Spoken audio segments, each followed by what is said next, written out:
ने हंसते हंसते राष्ट्र की स्वाधीनता के लिए अपने प्राणों की इस पुण्य यज्ञ में आहुति दे दी। आइए देखते हैं इस घटना की एक छोटी सी झलक जो आप सबके समक्ष प्रस्तुत है।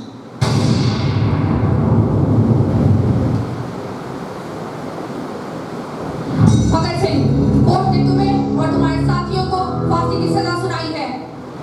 ये तो खुशी की बात है। वो तुम्हें फांसी हो रही है और तुम खुश हो रहे हो। अभी तुम्हारी एज ही क्या है? इस एज में तो लोग न्यू ड्रीम्स डिजाइन करते हैं, उन ड्रीम्स को पूरा करने का ट्राई करते हैं।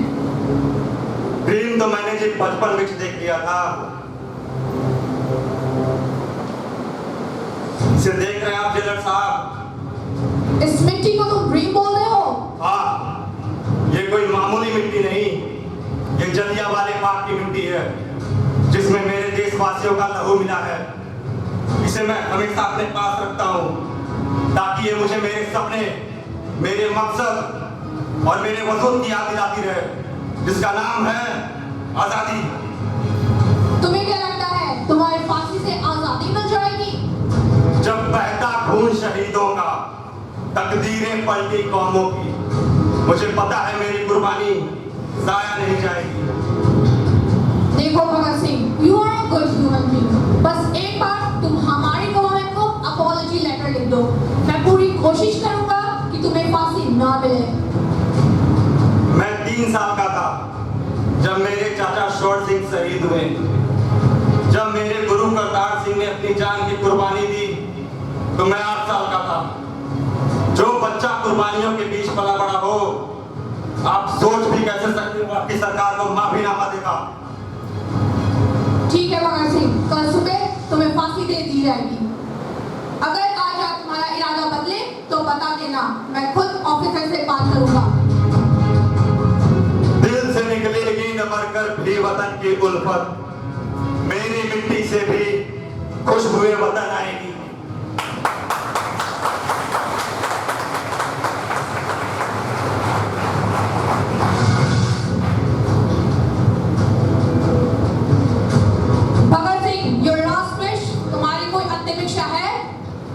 अब गले मिलना चाहते हैं। ऑफिसर्स, इनके हाथ खोल दिए जाएं।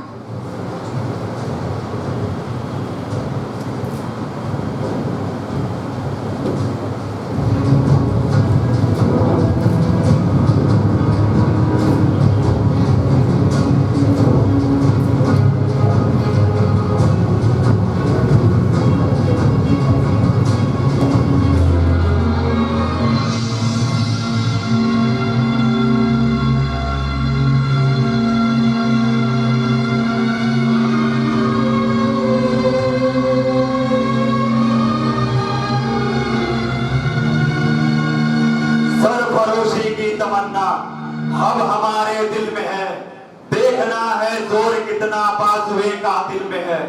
वक्त आने दे बता देंगे तुझे ये आसमां, हम अभी से क्या बताएं क्या हमारे दिल में है। इंकलाब इंकलाब इंकलाब।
हम अपने बीएड विभाग के छात्रों का धन्यवाद प्रस्तुत करते हैं। इनके लिए जोरदार तालियां।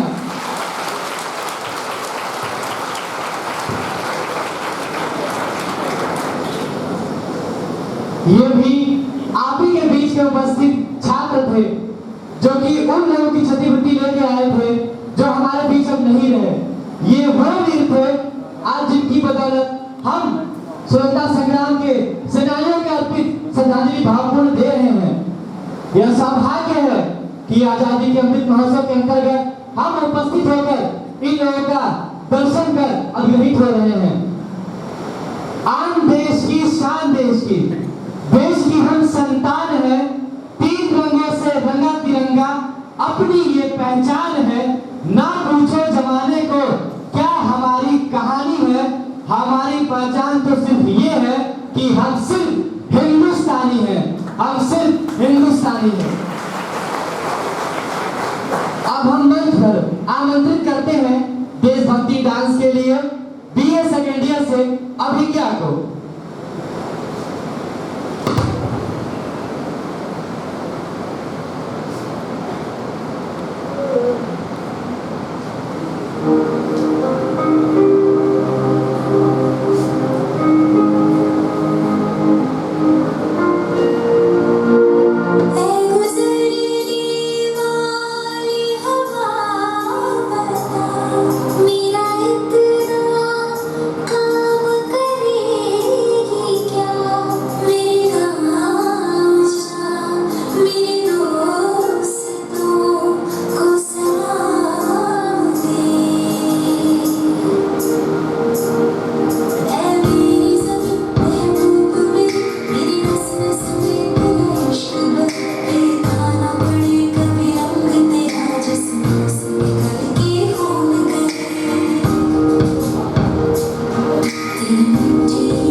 बहुत बहुत धन्यवाद। जोरदार तालियों से हम अभिज्ञा का धन्यवाद प्रस्तुत करते हैं।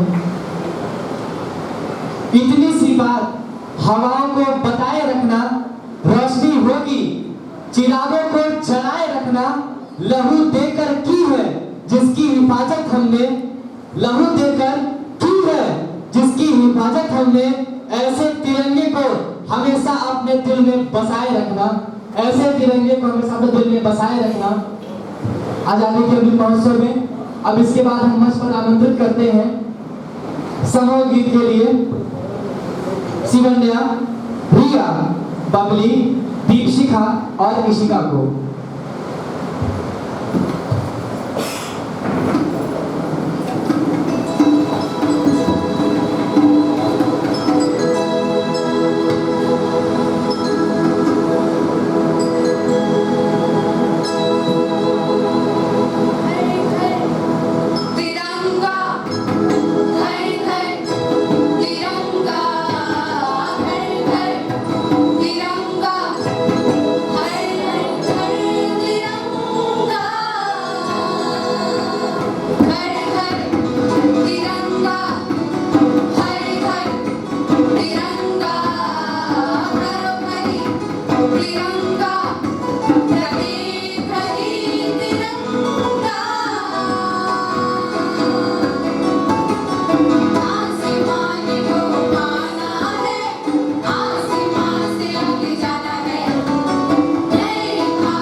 तिरंगा।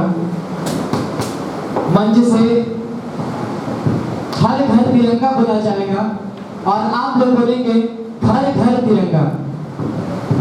हर घर तिरंगा, हर घर तिरंगा, हर घर तिरंगा। बहुत बहुत धन्यवाद। अब कार्यक्रम को आगे बढ़ाते हुए महाविद्यालय प्रांगण श्री राम सभागार में उपस्थित हमारे मुख्य अतिथि महोदय डॉक्टर राजेंद्र भारती जी से हम निवेदन करते हैं कि वह मंच पर आए और अपने भाषण द्वारा हम सबको मार्गदर्शन प्रदान करें। मुख्य अतिथि महोदय।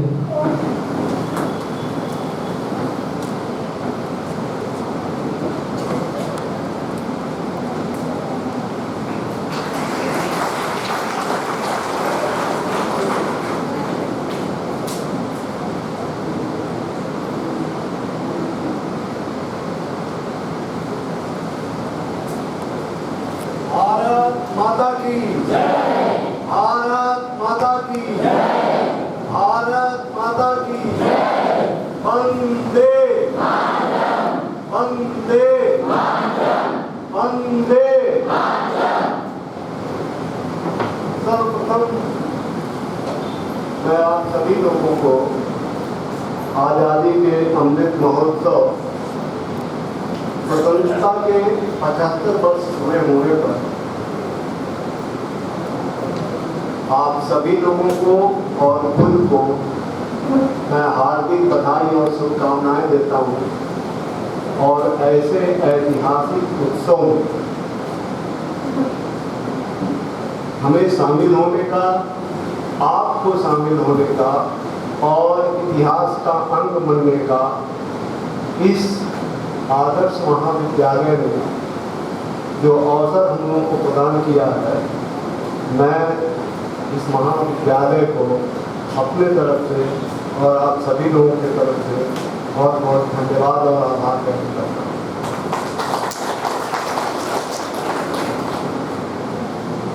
कार्यक्रम की अध्यक्षता कर रहे महाविद्यालय के उप प्राचार्य डॉक्टर विजय कुमार चौधरी जी,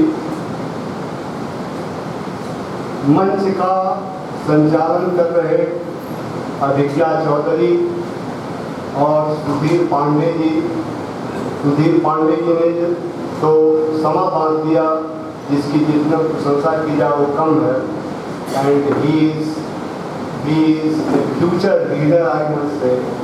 उन्होंने बहुत अच्छी प्रस्तुति की है और उसके लिए बहुत बहुत धन्यवाद।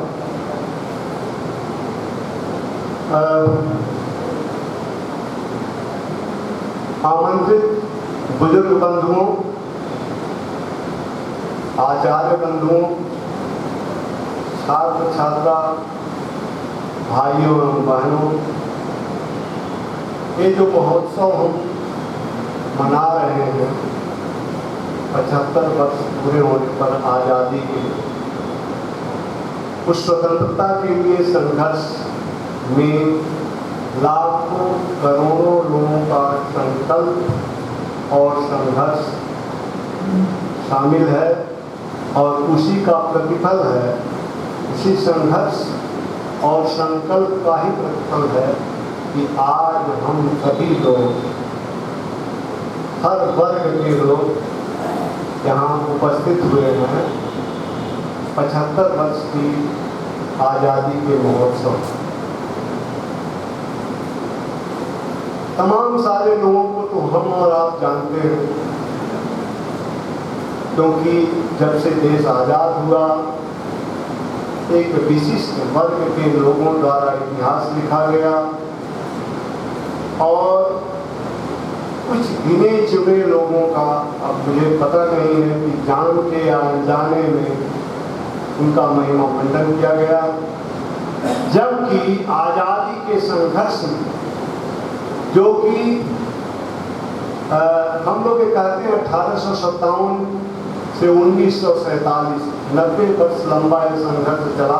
वास्तव में 1957 के 51 वर्ष पहले बेल्लोर में एक और वहीं से क्रांति की शुरुआत हुई थी क्योंकि हिंदू और मुसलमानों को टीका लगाने और मुसलमानों को दाढ़ी बढ़ाने से अंग्रेज सरकार ने सैनिकों को मना किया और वहाँ एक विद्रोह हुआ और उस विद्रोह में तकरीबन 200 अंग्रेजों को वहाँ के सैनिकों ने मौत के घाट उतारा और बाद में उन पर मुकदमा चला और तकरीबन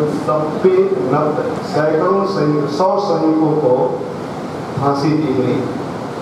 तो ये हमारा जो संघर्ष है था आज़ादी के लिए वो 100 वर्षों से पहले से ही था।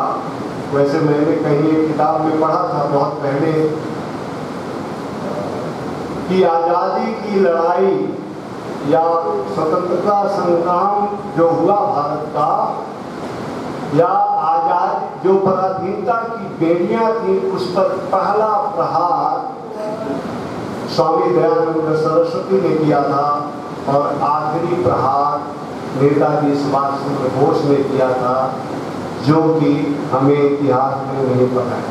मेरे कहने का मतलब ये है कि स्वतंत्रता संघर्ष के इस संघर्ष में हर वर्ग के लोग शामिल थे।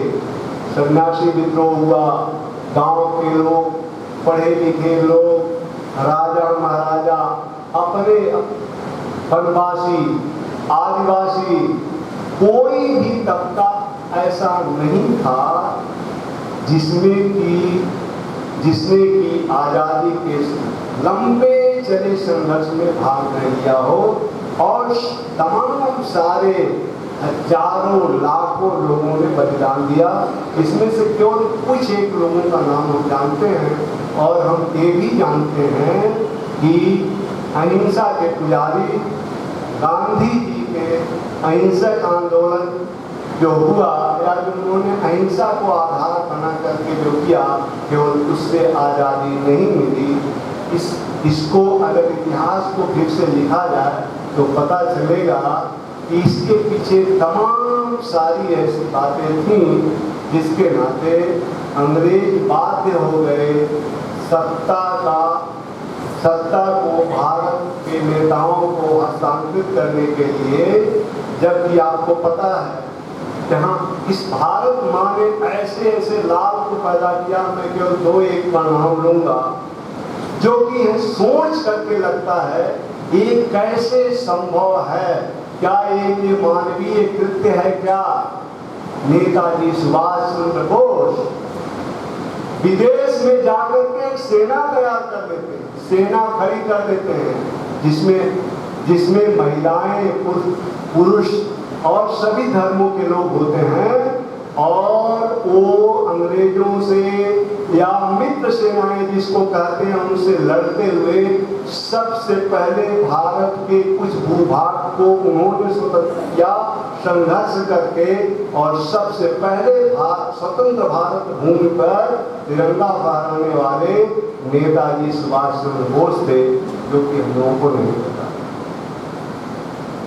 ये कितने आश्चर्य की बात है कि विदेश में जाकर के कोई सेना खड़ा कर, ये सामान्य सोच के बाहर। तो ऐसे ऐसे वीर बलिदानी इस स्वतंत्रता संघर्ष में अपना योगदान दिए जिससे हमको आजादी मिली। फिर वीर सावरकर का नाम आपने सुना होगा। उन्होंने किसी व्यक्तिगत कार्य के लिए नहीं, उन्होंने भारत की आजादी के लिए कोलू में तेल पेरने वाले कोलू में अंडमान की जेलों में कोलू चला करके 25-30 लीटर तेल रोज निकालना पड़ता था सरसों का। वो बैल बन करके कई महीने तक कोलू पेरते रहे। किस चीज के लिए? देश की आजादी, इस देश की आजादी के।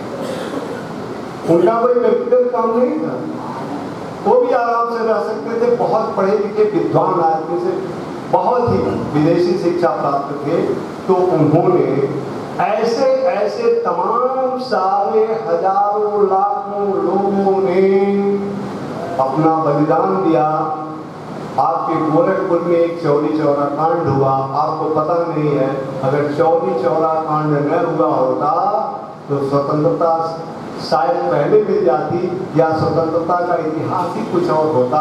इतनी बड़ी घटना पूरे स्वतंत्रता आंदोलन काल में कोई हुई ही नहीं जिसने कि इतिहास की धारा को मोड़ दिया, क्योंकि गांधी जी बैठे हुए थे ये क्या कहते हैं अनशन पर, और उन्होंने अपना अनशन तोड़ दिया। चौरी चौरा का जो कांड हुआ इतना, उसमें तमाम लोग मारे गए, सिपाही के उस पर बाद में क्या क्या हुआ वो सब इतिहास की बातें हैं, समय बहुत कम है, मैं बहुत। अब सवाल उठता है कि हमको आजाद हुए 75 वर्ष हो गए, और अगर वास्तव में देखा जाए तो 75 वर्ष में हम बहुत आगे निकले हैं विकास में, प्रगति में। यहाँ पर तमाम सारे हमारे बुजुर्ग बंधु बैठे हुए हैं, उन्होंने देखा होगा जब मैं विद्यालय जाता था तो मेरी तो बात ही छोड़ दीजिए, मेरे अध्यापकों के पैर में चप्पल जूते नहीं होते। हम लोग टाट पर बैठ करके और तख्ती या पट्टी जिसको बोलते थे उस पर पढ़ाई करते थे, जमीन पर बैठ करके। और पूरे गांव में शायद ही बहुत कुछ गिने चुने घर रहे होंगे जिसमें दोनों समय दाल भात रोटी सब्जी बनती रही हो। वहां से हमने स्वतंत्र भारत की यात्रा शुरू की और आज यहाँ पहुंचे। लेकिन सवाल फिर उठता है कि उस दौरान इस 75 सालों में पूरी दुनिया में विकास के काम हुए, केवल भारत में नहीं पूरी दुनिया में हुए। लेकिन हमें जहाँ 75 वर्षों में पहुँचना चाहिए था, क्या हम वहाँ पहुँच पाए हैं?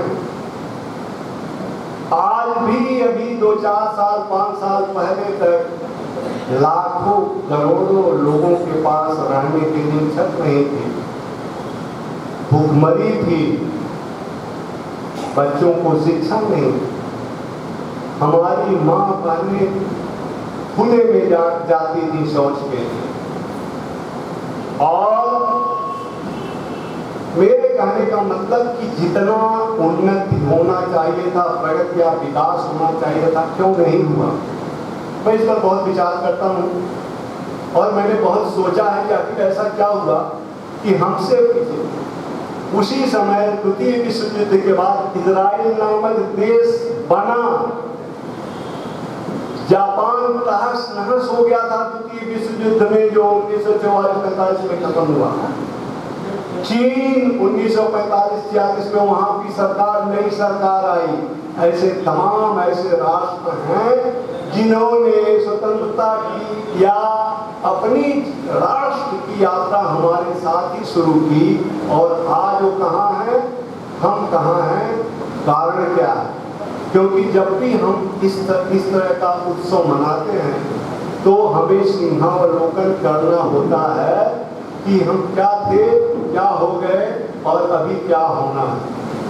हमें पीछे मुड़कर देखना और जिसे अंग्रेजी में स्टॉक टेकिंग कहते हैं, ये जानना चाहिए कि आखिर गलती कहाँ हुई, क्यों जहाँ हमें पहुँचना चाहिए था वहाँ नहीं पहुँचे। हमारे बच्चे क्यों बेरोजगार हैं, हमारे पास मकान क्यों नहीं था, हमारे पास और तमाम तरह की जो सुविधाएं आज हैं।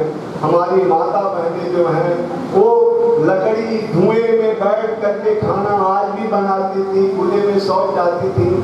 ऐसा क्या था कि हम वहाँ नहीं पहुँचे? मित्रों, मैं जो है 2-3 बिंदुओं को मैंने छांटा है कि ये हमारे कारण थे। पहला कारण जो था वो थी हमारे अंदर राष्ट्रीयता की कमी। हमारे अंदर राष्ट्र भावना था ही नहीं। हमने अभी देखा अपने आंखों से, तमाम सारे बच्चों ने तमाम सारा इतना शानदार प्रस्तुति की, उसमें हमने देखा कि लोगों ने राष्ट्र के लिए अपना जीवन, अपनी जवानी कुर्बान कर, अपना प्राण दे दिया। और हम 1 घंटे समय भी अपने देश के लिए नहीं देते, और हम कभी देश के बारे में नहीं सोचते हैं। जब भी सोचते हैं हम स्वयं के बारे में ही सोचते हैं। इस कमी के नाते, इस कमी के कई कारण और भी हैं। इस कमी के, राष्ट्रीयता की कमी के अलग अलग कारण हैं। जैसे इजराइल में केवल यहूदी रहते हैं, जापान में केवल जापानी रहते हैं। यहाँ पर देश को सेकुलर बना करके ऐसे ऐसे लोग रहते हैं जो इस देश में रहते हैं, और दुनिया का एकमात्र देश भारतवर्ष है कि यहाँ के रहने वाले पड़ोसी दुश्मन देश के जिंदाबाद का नारा लगाते हैं और वहाँ का झंडा लेकर के रास्ते में घूमते हैं। यह एकमात्र देश है और हमारे छाती पर रहता है। ये हमारे लिए, हम सब के लिए बड़े शर्म की बात है कि हम आंखें बंद करके, मौन हो करके इस तरह की घटनाओं, दुर्घटनाओं को देखते हैं और चुपचाप सहन करते हैं। ये हमारी कायरता की सबसे बड़ी निशानी है, जो भी अपने आप को हिंदुस्तानी या भारतीय समझता है। हमसे अगर कोई पूछता है कि आप कौन हैं, तो हम कहते हैं हम तिवारी जी हैं, हम यादव जी हैं, हम फलाना जी। लेकिन एक ईसाई से अगर कोई पूछता है तो कहेंगे मैं ईसाई हूँ। किसी मुसलमान से पूछे तो कहेगा मैं मुस्लिम हूँ, किसी जैन से कहिए तो कहेगा मैं जैन हूँ। लेकिन हम यादव जी हैं, तिवारी, बधिया, शुक्ला जी, मौर्य साहब, चौधरी साहब, एक भी आदमी हमको नहीं मिला जो कहे मैं हिंदू हूँ। कहाँ से राष्ट्र? पहले समाज। हमारे पास राष्ट्रीयता की कमी इसीलिए आई कि हम सब स्वयं सेवी हो गए। केवल अपने बच्चों के बारे में, बच्चे को नौकरी मिलेगी नहीं, हमारा घर बना कि नहीं, हम 24 घंटे ठीक हो सोचना सही है। मनुष्य की आवश्यकताएं हैं, वो सोचना बहुत सही है, होना भी चाहिए। लेकिन कम से कम 1 घंटा अब यहीं पर हम झंडा किसी को ले जाके देंगे, फिर भी वो लगाएगा नहीं, कहेगा आप लगा दीजिए। ये तो इस देश में तो सबसे बड़ी खामी जो रही, इस राष्ट्र को कोई अपना नहीं समझता। अपने घर को अपना घर समझता है, अपने बेटे को अपना बेटा समझता है, लेकिन भारत माता को केवल हम नारा लगाते हैं, भारत माता को माता नहीं समझते हैं। अगर समझते हैं तो जरा सा आंख मूंद करके 5 मिनट बैठ करके सोचें और देखें कि उस भारत माँ के लिए हम क्या करते। कुछ नहीं करते, कुछ नहीं करते। हम में से 99% लोग कुछ नहीं करते हैं। दूसरी चीज जो हमें लगती है इसका कारण बनी कि हमने नेताओं का चुनाव जैसा करना चाहिए, त्यागी, कर्मयोगी, ऐसे नेताओं का चुनाव हमने नहीं किया। हमने अपने जात के लोगों को चुनाव में चुना, वो किसी भी जाति का हो, ब्राह्मण हो, यादव हो, ठाकुर हो, उसको चुना, चाहे वो चोर हो, भ्रष्टाचारी हो, बदमाश हो, 1 नंबर का जो है वो डाकू हो। लेकिन हम, और यहाँ डाकू चुने भी गए हैं जाति के नाम पर इस देश में, तो हम हमेशा जाति को चुनते हैं। जबकि मैं आपको बताऊं, जातवाद, जातिवादी नेता, परिवारवादी नेता, ये सबसे बड़े इस देश के दुश्मन हैं, क्योंकि उनका एकमात्र उद्देश्य है व्यवसाय करना, पैसा इकट्ठा करना, गुंडों को बटोरना और उन गुंडों के आधार पर, गुंडों के सहारे वोट जीत करके पार्लियामेंट, विधानसभा में बैठना। एक बार, सिर्फ 1 बार या 2 बार आप लोगों ने इस जातवादी दरबे से, कुनबे से बाहर निकल करके, जो घोषणा है जातवाद का, संप्रदायवाद का, धर्म का, उससे बाहर निकल करके आपने वोट किया, तो आपको मोदी जी जैसे और जोगी जी जैसे कर्मयोगी मिले, जिन्होंने 7 वर्षों में वो काम किया। ये कहने की बात नहीं है, अपने आंख के सामने है, जो कि 70 वर्षों में नहीं हुआ था। जो मोदी जी ने पूरे विश्व में, कि भारत भी एक राष्ट्र, मैं आपको बताऊं, तमाम सारे देश थे, वो जानते ही नहीं थे कि भारत भी एक देश है दुनिया में। तमाम सारे देश पूरे विश्व पटल पर, जहां अमेरिका, जर्मनी, जापान, फ्रांस, रूस और चीन बैठते थे, उस कुर्सी पर मोदी जी आगे बैठते। लोगों को समझ में आया ये 125 करोड़ लोगों का नेता है। हम तो 30, 40, 50 करोड़ के हैं, 15, 20 करोड़ के नेता हैं। ये बंदा 125 करोड़ का, लेकिन 125 करोड़ तो पहले भी थे, लेकिन हम चुपचाप जाके ऐसे खड़े रहते थे पीछे, या हमारा नेता जिसको हम चुनते थे। एक बार आपने वो काम किया कि जातिवादी और पंथवादी दड़बे से या घोंसले से निकल करके वोट किया, तो मोदी जी जैसा राष्ट्रीय नेता मिला जिन्होंने भारत की शक्ल ही बदल दी। कहने के लिए बहुत आसान होता है, लेकिन करोड़ों शौचालय बनवाना, करोड़ों मकान बनवा के दे देना, ये छोटी बात है क्या? यही कोरोना काल अगर किसी और सरकार के समय आया होता तो आदमी, जानवरों, कुत्ते, बिल्ली की मौत मरता, कोई पूछने वाला नहीं होता। लेकिन हमारे योगी जी अकेले नेता थे, उनके मिनिस्ट्री के भी नहीं, जो दिन रात एक करके घर कोरोना काल में जब हम अपने घरों में कैद थे, अपनी जान जो है वो बचाने के लिए रात दिन एक करके दौड़ते थे, जिसकी सराहना संयुक्त राष्ट्र संघ के विश्व स्वास्थ्य संगठन ने की, और कई देशों ने तो कहा कि कोरोना से लड़ने के लिए हमको योगी मॉडल चाहिए। जैसे आज कई राज्य कह रहे हैं कि भ्रष्टाचार और बदमाशों से लड़ने के लिए हमें योगी जी का बुलडोजर मॉडल चाहिए। क्या आपने कभी सुना था? तीसरा जो है, जो सबसे बड़ा कारण है, जो पैसा गरीबों की जेब में जाना चाहिए था, जिससे आपका मकान बनना चाहिए था, सड़क बननी चाहिए थी, अस्पताल बनने चाहिए थे, वो सारा पैसा इन लुटेरों ने लूट लिया।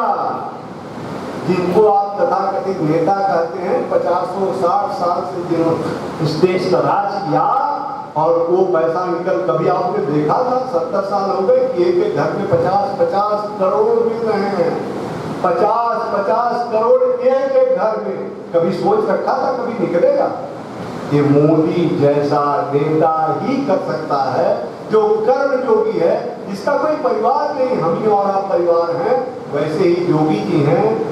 कितने हजार करोड़ जो माफियाओं ने लूट रखा था, अभी तक उन्होंने निकाला है। और मैं आपको विश्वास दिलाता हूँ, ये तो अभी झलकी है, असली सीन अभी आना बाकी है। मोदी जी का इलेक्शन हो जाए, फिर योगी जी का नजारा देखिए। जितना पैसा इन बदमाशों ने लूटा है, सब सरकारी खजाने मतलब आपके जेब में होगा, जिससे सड़कें बनेंगी, पुल बनेंगे, गांव में विकास होगा। ये मैं कर सकता हूँ। तो ये 3 चीजें मैंने देखा। और जो यहाँ विद्यार्थी वर्ग बैठा हुआ है, ये 15 अगस्त 1947 को स्वतंत्रता मिली। स्वतंत्रता का मतलब खुद का अपना सिस्टम, स्वतंत्र अपना सिस्टम, हमें कि अपना सिस्टम कैसे चलावें, कैसे बनावें, ये मिला। लेकिन इस सिस्टम का लाभ क्या हम ले पाए हैं? हम केवल अधिकारों की बात करते हैं, कर्तव्य की बात हर एक नागरिक का, हर एक अधिकार के साथ एक कर्तव्य जुड़ा होता है। और सबसे बड़ा कर्तव्य है, अगर हम विद्यार्थी हैं या जो भी हैं, शिक्षक हैं, जहाँ भी हैं, जिसकी हालत में है, पूरी शिद्दत के साथ अगर वो काम हम कर रहे हैं, तो वो भी राष्ट्र की सेवा कर रहे हैं। क्योंकि अगर आप अच्छे विद्यार्थी बनेंगे, अगर आप एक्सपर्ट बनेंगे किसी फील्ड में, तो उसका लाभ राष्ट्र को ही मिलने वाला है। वो आप अपने लिए तो कर ही रहे हैं, राष्ट्र, अगर किसान है, खेत में किसानी कर रहे हैं, पूरी शिद्दत के साथ कीजिए। एक जमाना था, अमेरिका से गेहूं आता था, तब भारतवासियों का पेट भरता था, तब हम रोटी खाते थे। जब सोनारो 64 आया और टाइफून खान आया, तब हमारा, आज हम विदेशों को अनाज निर्यात करते हैं। आज हम अनाज विदेशों को, कारण क्या था? यही फर्टिलाइजर गोरखपुर का बंद पड़ा था। कोई सोच भी नहीं सकता था ये फर्टिलाइजर भी जिंदा हो जाएगा। जैसे आदमी मर जाए तो फिर जिंदा होना मुश्किल होता है, उसी तरह से इतना विशाल सिस्टम को पुनर्जीवित करना ये योगी और मोदी जी के ही बस की बात है। मेरा आपसे कहना है और मैं हर जगह कहता हूँ कि जाति पात के घोंसले से बाहर निकलिए। अगर राष्ट्र का भला चाहते हैं, अपना भला चाहते हैं, अपनी आने वाली पीढ़ियों का भला चाहते हैं, तो इन लुटेरों से जो आप और हमारे जैसे टूटे फूटे मकानों में रहते थे, आज अरबों खरबों में खेलते हैं। पैसा कहाँ से आया? किसका पैसा है? आपका ही पैसा है। अगर कोई तिवारी जी अरबपति बन गए और हम तिवारी हैं, तो क्या तिवारी जी उसमें हमको भी 1 करोड़ देंगे? तिवारी कह करके तो वोट ले लेंगे, लेकिन देंगे हमको? उनका बेटा करोड़ रुपए के कार में चलेगा, हमारे बेटे के पास तो साइकिल भी नहीं होगी। भले हम तिवारी जी हैं, लेकिन हम समझते हैं कुछ भी हो, हमारे जात वाला तिवारी जी तो है फलाना चीज। तो बंधुओं इसलिए कह रहा हूं कि कोई भी लोकतंत्र 3 चीजों पर होता है। फ्रेंच रिवॉल्यूशन में आया, मैं अपना भाषण खत्म कर रहा हूँ। तिवारी जी को थोड़ा इनको चौधरी साहब को थोड़ा वो हो रहा है, तो भारतीय तरफ समझ आगे लग गए। तो चूंकि मैं शिक्षक रहा हूँ तो मुझे बोलने की आदत है और अपनी बात जो भी बैठे हों उन तक पहुँचाना। तो मैं क्या कह रहा था कि आप जो है जात पात के उससे बाहर निकलिए, जहाँ हो जो भी हो 1 घंटे का समय दें। और अगर जात संप्रदाय से बाहर निकल करके हमने सोचना शुरू किया तो समझ लीजिए हमने देश की बहुत बड़ी सेवा, बहुत बड़ी सेवा। लेकिन इससे निकलना बहुत ही, क्योंकि इस तरह का मायाजाल देखते हैं जब यहाँ नेता कि हम उनके चक्कर में पड़ जाते हैं। मेरा एक ही रिक्वेस्ट है, इस आज़ादी के अमृत महोत्सव के अवसर पर इससे बाहर निकलिए। और अगर इसी तरह से योगी और मोदी जैसे कर्म योगियों को आप सुनते रहे तो दिन दूर नहीं जब भारत दुनिया का एक विकसित देश होगा, क्योंकि 5 ही 6 विकसित देश हैं अभी दुनिया में। और यही एक चीज है, उससे भ्रष्टाचार पर अब जाकर के कोड़ा पड़ना शुरू हुआ। अगली बार मोदी जी आएंगे तो ऐसा कोड़ा पड़ेगा। अभी तो 50 करोड़ निकल रहे हैं, तो एक दिन में 5-5 अरब निकलेंगे, मैं आपको बता रहा हूं। क्योंकि भ्रष्टाचार सबसे बड़ी समस्या, दोनों के बाद तीसरी जो समस्या है वो भ्रष्टाचार है, जो इस देश को खा रही है। और भ्रष्ट क्यों एक ही नहीं है, ठेकेदार, अफसर, कर्मचारी, नेता, उद्योगपति, जितने ये क्या नाम है, ये दुकान दौरी वाले जो चलाते हैं, ये सब जीएसटी की चोरी करते हैं। ये सब टैक्स चोर हैं, जो टैक्स देना चाहिए नहीं देते हैं और बिना पैसा दिए कोई काम नहीं करते हैं। तो उसके लिए यही है, ऑनलाइन की व्यवस्था हो रही, हर एक चीज को ऑनलाइन ट्रांसफर किया। हालांकि उसमें भी उनका चलता है, पहले पैसा दो तब साइन करेंगे तब ऑनलाइन आएगा, लेकिन काफी कम हुआ है, बहुत ही कम हुआ भ्रष्टाचार भी। कोई ये चीजें दिखाई नहीं देती। ये चीजें जब आंकड़े में आती हैं कि 5 करोड़ राशन कार्ड कैंसिल कर दिए गए, ये 5 करोड़ राशन कार्ड का राशन किसके पास जाता था? कोटेदार के पास ही जाता था ना, और ब्लैक में बेचता था। वो सब बंद हो गया। वैसे ही मनरेगा वगैरह के पैसे जितना देता था उससे प्रधान वगैरह सब मिल करके जहां नीचे से ऊपर तक सब खा डालते थे। मुश्किल से 10-15% जैसा कि राजीव गांधी ने कहा था, आप और हमारे पास व्यय विकास में पहुंचता था। तो मैं इन्हीं सारी चीजों के साथ 2 नाम छूट गए थे। सूरज गुप्ता जी छात्र संघ अध्यक्ष जो इधर बैठे हुए हैं, और राहुल यादव महामंत्री जी इधर बैठे हुए हैं, इन लोगों को भी बहुत बहुत बधाई। और आप सभी लोगों का आह्वान, जो बातें हमने कही हैं, जिन्होंने कहा कि भाषण देंगे, भाषण नेता देते हैं, मैं नेता नहीं। और राजनीति मुझे आती भी नहीं, मैं भाषण नहीं देता हूँ, अपनी बात को आपके सामने रखा। अब जितना भी आप उसके बारे में सोच सकें, कुछ ले जा सकें, तो मेरा सौभाग्य होगा। और इस देश के लिए, देश के आगे बढ़ते कदम में आप एक और कदम बढ़ाएंगे। आप भी मोदी और योगी जी के साथ कदम ताल कीजिए। वह दिन दूर नहीं जब हर बच्चा जो है एम्प्लॉयड होगा, उसको नौकरी मिलेगी, हर मकान को काफ़ी चीज़ें मिली गई हैं और भी मिलता रहेगा। एक बार बहुत बहुत बधाई आप सभी लोगों को। भारत माता की, भारत माता की, भारत माता की, वंदे वंदे वंदे। धन्यवाद।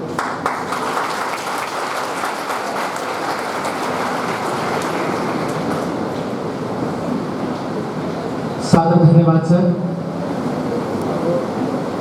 वर्तमान समय में उपस्थित हमारे मुख्य अतिथि डॉक्टर राजेंद्र भारती सर एवं मेरे समक्ष उपस्थित 75 बुजुर्गों, ये वह वृक्ष है जिनके नीचे यदि आप केवल 1 घंटा दें तो आपके आने वाली कई पीढ़ियां सुधर सकती हैं। कहा जाता है बुजुर्ग वो वृक्ष होते हैं जो यदि अपने पुत्रों को वो फल दे तो वो फल अपने कई पुस्तकों को सुधार देता है। तो सबसे पहले हम अपने सामने उपस्थित अपने बुजुर्गों के लिए एक बार जोरदार तालियां बजाएंगे। जैसा कि हमारे सर ने हमें कहा कि वो भाषण देने नहीं आए थे, ये बात सत्य है कि यहाँ उपस्थित छात्र छात्राओं को उन्होंने इस प्रकार से अपनी बातों को रखा जिस प्रकार आप उनके पुत्र हैं या पुत्रियां हैं। कहा जाता है जिस प्रकार माँ अपने गोद में अपने पुत्र को 9 महीने तक पालती है, उसी प्रकार धरती माँ अपने कोख में अनाज को पालती है, जो अनाज पुत्र के समान किसान लेकर अपने लोगों को देकर लोगों का पेट भरते हैं। क्योंकि भारत माँ केवल माँ के लिए नहीं है, वो भारत माँ है, इसलिए वो माँ है। इसके पश्चात हमारे मुख्य अतिथि ने कहा कि सब एक है, सब जातियां एक है, क्योंकि यदि किसी को चोट लगता है तो जो रक्त बहता वो भी लाल होता है। ऐसा नहीं होता है कि हर व्यक्ति का रंग अलग अलग हो। इसके पश्चात हम अपने मुख्य अतिथि को भोटन का सदैव धन्यवाद करते हैं। उन्होंने हमारे आने वाली पीढ़ियों को एवं हमें छाया प्रदान किया। इसके पश्चात हम मंच पर आमंत्रित करते हैं हमारे उप प्राचार्य महोदय को, जो कि आकर हमें संबोधित कर हमारा मार्गदर्शन करेंगे।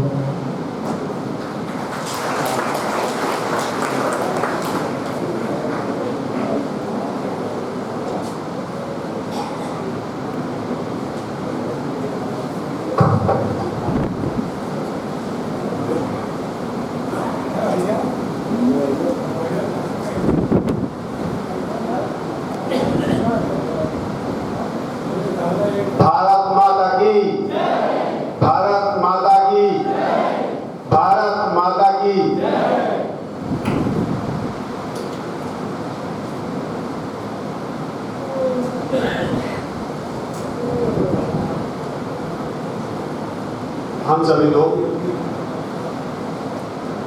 आज़ादी के अमृत महोत्सव अर्थात आज़ादी के 75 वर्ष पूर्ण होने के अवसर पर पूरा देश और हम मिलकर पूरे वर्ष भर समारोह करने जा रहे हैं।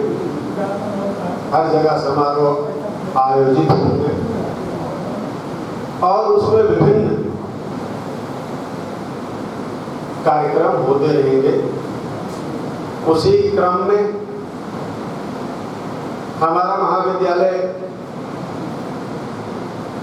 इस वर्ष अपने सभी कार्यक्रम करता हुआ आ रहा है। विद्यालय के सभी लोग जानते हैं कि हम लोग उत्तर प्रदेश सरकार की मंशा के अनुरूप 11 तारीख से 17 तारीख तक विशेष कार्यक्रम आयोजित कर रहे हैं।